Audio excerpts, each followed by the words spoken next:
This is the Pathfinder by James Fenimore Cooper, published by the Easton Press in 1981.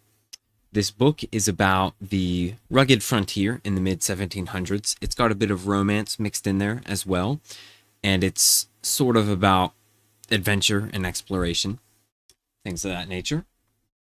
This book is bound in this lovely dark green leather, which is pretty standard for most Easton Press books. It's the most average Easton Press leather you could get. A nice cowhide. On the front cover here, we have this gold embossed design, which I think looks pretty nice, and it's actually pretty unique for an Easton Press book. This design sort of looks like a carved stone. It has all of these right angles in it, so it looks like a lovely piece of carving or something like that. On the spine, we have a similar design. You can see the title and the author's name here. And this book is actually lacking an Easton Press logo, which is interesting. I've never seen a book without one. There probably are others, but this one right here does not have it. And that's probably because it's an older edition from the early 80s. So they probably didn't start adding that logo until maybe the mid or late 80s or the early 90s. We have the same nice stone carved design on the spine here with those right angles.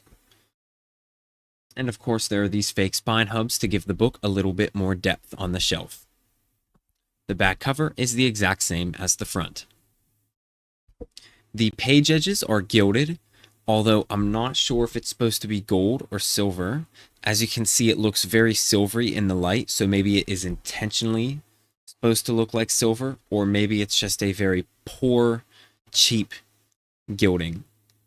I'm not too sure, but I don't really like the look of silver if that's what they intended with this book. As you can see, the book has these green and yellow headbands, which are tucked way up behind the leather that wraps around the bottom of the book. Now we enter the book itself. We have this golden yellow silk bookmark here, which is quite nice. And then we have these bronze brown end papers. Sorry, I should say bronze orange color, which surprisingly don't match the bookmark. Usually the bookmark and the end papers match, but they're this nice silk moire. Not as thick as the other silk moire end papers from the Easton Press, but they're not bad. The frontispiece here is a portrait of James Fenimore Cooper. And then we have the title page here, and as you can see, it has an introduction by Robert E. Spiller and illustrations by Richard M. Powers. We have a publisher's preface, and by the way, this book was published in 1981 by the Easton Press, but this is a copy of the either the Heritage Press edition or the limited editions club. That's what it's called. Forgot the name for a second. We have an introduction here. And this is Robert Spiller's introduction. Then we have the author's preface. And then we have the Pathfinder or the Inland Sea, which is the alternate title.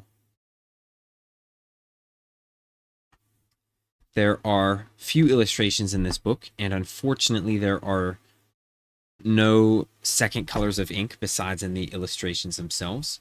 So there's one of them.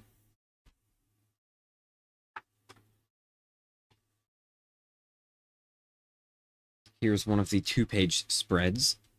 I'm not too impressed with these illustrations. They definitely could be better, but they do have a sort of rugged style that evokes the wilderness kind of. You know, it's a very sort of vague environment that they're in. It's kind of hostile looking. So it may match the theme of the book quite well, but I'm not a huge fan of the style personally. I think it looks very plain. And when they blow it up to 2 pages, you can tell the major lack of detail.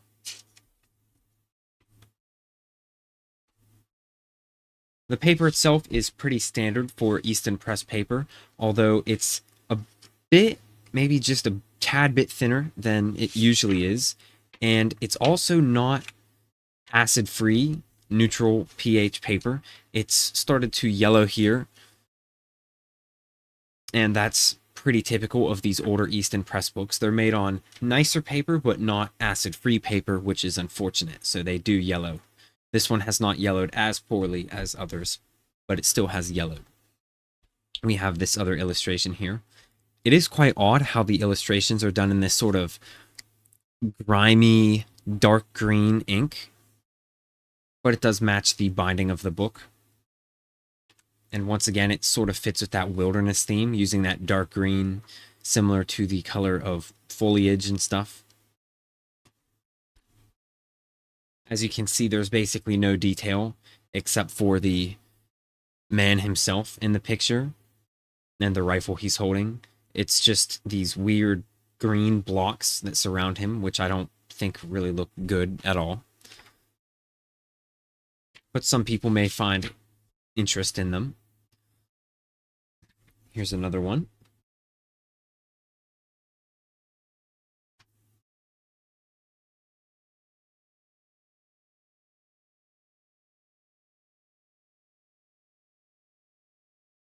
Another little one. I like the smaller ones better, although this one's not. I really can't tell what that is. It might be a lake or an ocean with a island back there and a boat. But that one's not the best.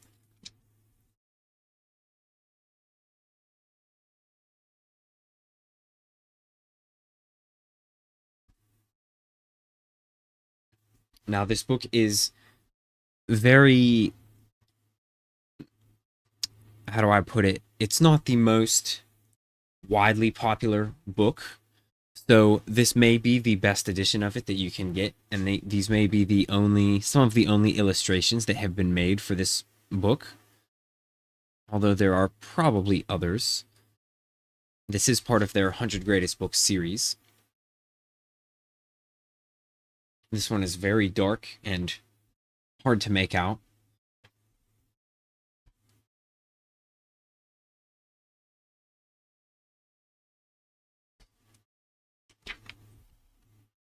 This one's certainly better than some of the others. Has a bit more detail. And this is probably my favorite of the book. It definitely has a lot more substance to it. Appears to be a ship with a bunch of American Indians down here, and I'm guessing that something is on fire, and we have a fort here with men on top of it.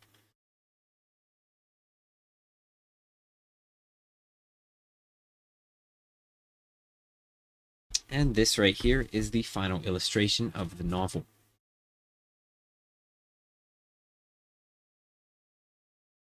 And of course, at the back, we have the St. End papers, as we have at the front. A little bit of dust in there. But that's all for this book. It's not a bad edition. It's certainly well made, although the content is a little lackluster. But if you like this book, then this may be one of the best editions that you can get your hands on. So in that case, it is not that bad. Thank you very much.